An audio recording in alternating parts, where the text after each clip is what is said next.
안녕하세요. 교실 밖 여행을 통해서 아이들에게 풍부한 경험과 감성을 제공하는 창의 체험 활동 전문가 교사 김재우입니다. 반갑습니다.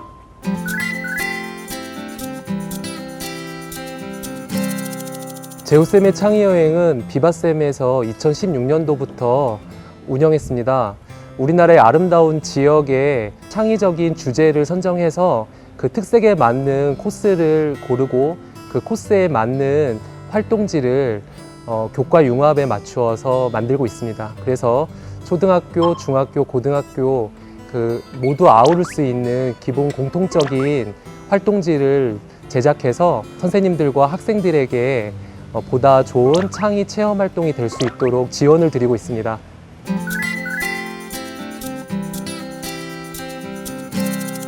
실질적으로 많은 선생님들께서 체험학습을 가게 되면 그것에 대한 고민을 많이 떠안게 돼요.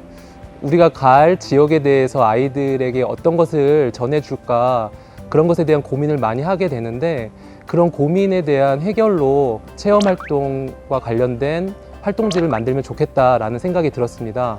우리나라 지역에 정말 다양한 중소도시에 훌륭한 콘텐츠들이 많이 있거든요. 그래서 이제 그것들에 대한 내용을 정리하고 그것을 이제 교과에 어떻게 적용할 수 있을까를 연구하다 보니 이런 이제 콘텐츠가 나오게 되었습니다.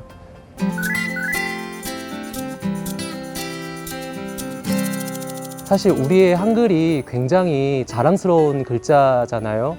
그래서 저는 이제 우리의 어떤 한글과 관련된 그런 활동으로 예전에 그 한글날을 좀 즈음해서 한글 가온길을 갔던 적이 있었는데, 다니면서 한글과 관련된 어떤 숨은 글자 찾는 것도 있고, 또 그곳에 한글 학회도 있거든요. 그리고 이제 그 광화문 광장 지하에 세종 이야기도 있고 해서 굉장히 좀 의미가 있었습니다. 그래서 학생들과 했던 활동 중에서 가장 기억에 남고, 제가 국어교사로서 이 창의 여행을 컨텐츠로 활동하는데 가장 의미가 있었던 곳이라 생각합니다.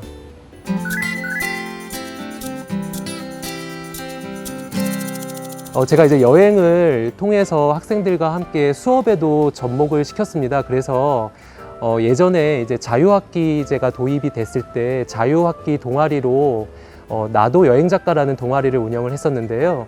그때 함께 했던 친구들과 여행을 하면서 사진도 찍고 글도 쓰고 해서 책을 만들었었는데, 그때 활동했던 것을 기반으로 해서 자신의 진로를 사진과 또 영화, 또 여행 이런 것을 잡아서 실질적으로 그곳으로 이제 난 친구들도 있습니다. 그래서 이제 이 책들은 친구들과 함께 만들었던 그 기록을 함께 묶었던 책입니다.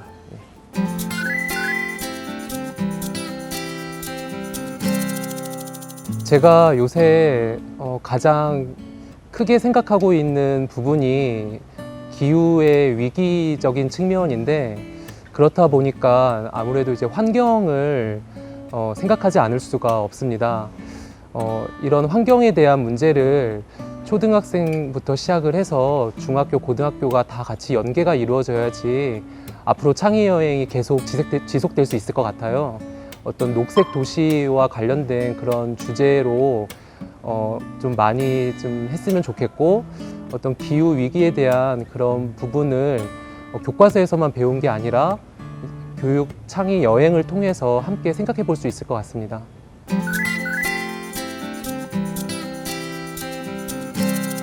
지금까지 총 62개의 컨텐츠를 비바쌤의 재우쌤의 창의 여행을 통해서 선생님들께 공유해 드렸는데요. 앞으로 더 많은 곳을 발굴해서 창의 여행에 맞는 좋은 코스와 활동지를 개발해서 많은 선생님들과 학생들에게 제공해 드리고 싶습니다.